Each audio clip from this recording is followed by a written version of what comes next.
നമ്മളെ ഭാര്യയും ഉമ്മയും തമ്മിലുള്ളൊരു മാറ്റം. ചെറിയൊരു ഉദാഹരണം പറഞ്ഞുതരാം. നമ്മൾ മഴ നനഞ്ഞിട്ട് വീട്ടിലോട്ട് ഇങ്ങനെ കയറി ചെല്ലുക. വളരെ നനഞ്ഞ് കുതിർന്നിട്ടുണ്ട്. ആ സമയത്ത് വാതിൽപ്പടിയിലേക്ക് നമ്മുടെ ഭാര്യ വന്നിട്ട് 2 ഡയലോഗ് ഇങ്ങ് പൊട്ടിക്കും. എന്താ പറയാറ്? എല്ലാ മനുഷ്യ, നിങ്ങളോടല്ല ഞാൻ പറഞ്ഞേ പോകുമ്പോൾ കുട എടുത്തോളീൻ, മഴ പെയ്യും, മഴക്കാറുണ്ട്, ഇതൊക്കെ ഞാൻ പറഞ്ഞില്ലേ, പച്ച മലയാളമല്ലേ ഞാൻ പറഞ്ഞത്. ഇങ്ങനെ ഭയങ്കരമായിട്ട് പൊട്ടിത്തെറിക്കുകയായിരിക്കും. സ്നേഹം ഇങ്ങനെ പ്രകടിപ്പിക്കുന്ന ഒരു സമയം. ആ സമയത്ത് കാണാം സ്വന്തം ഭാര്യയുടെ പിറകിലൂടെ ഒരാൾ കടന്നു വരുന്നു. ഒരു മിണ്ടുമായിട്ട്, തല തോർത്താനുള്ള തോർത്തുമുണ്ടുമായിട്ട് വരും. എന്നിട്ട് കയ്യിൽ കൊടുക്കും, മോനെ തല തോർത്ത് ഇങ്ങോട്ട് ബാക്കി സംസാരിക്കുക എന്ന് പറയും.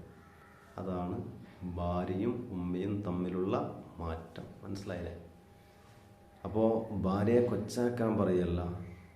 ഈ ഭാര്യയ്ക്ക് സ്നേഹത്തിൽ പിന്നെ ഒരു കുറവുമില്ല, ഭർത്താവിനോട് സ്നേഹമുണ്ട്. പക്ഷെ എത്ര സ്നേഹിച്ചാലും ഉമ്മ എന്ന് പറയുന്ന ആ ഒരു ഉമ്മീയത്ത് അതിലേക്ക് ഒരിക്കലും എത്തൂല.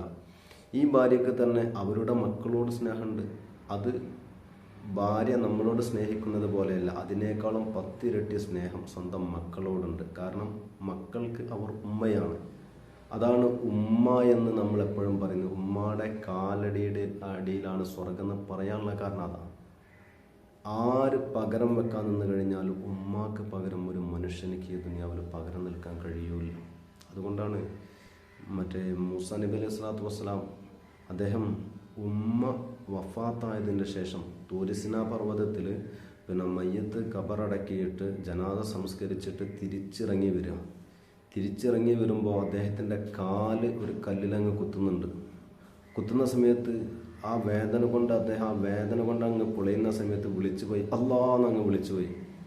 ആ സമയം അല്ലാഹു തആല ഒരു വഹ്യ് കൊടുക്കുന്നുണ്ട്, ഒരു ദിവ്യ സന്ദേശം. അല്ല മൂസ, ഇനി നീ ശ്രദ്ധിച്ചോ, ഇത്ര കാലം നിന്റെ ഉമ്മായുടെ 2 കരങ്ങൾ നിനക്ക് രക്ഷാകവചമൊരുക്കിയിരുന്നു. നിന്റെ ഉമ്മയുണ്ടായിരുന്നു നിനക്ക് പ്രാർത്ഥിക്കാൻ. ഇപ്പോൾ ഉമ്മയില്ല, മണ്ണിൻ്റെ അടിയിലാണ്. അതുകൊണ്ട് ഇനി നീ നിന്റെ ശരീരത്തിനെ കാക്കണം. അതാണ് നമ്മുടെ ഉമ്മമാർ, നമ്മൾക്ക് വേണ്ടിയിട്ട് അവർക്കുള്ള പ്രാർത്ഥനകൾ.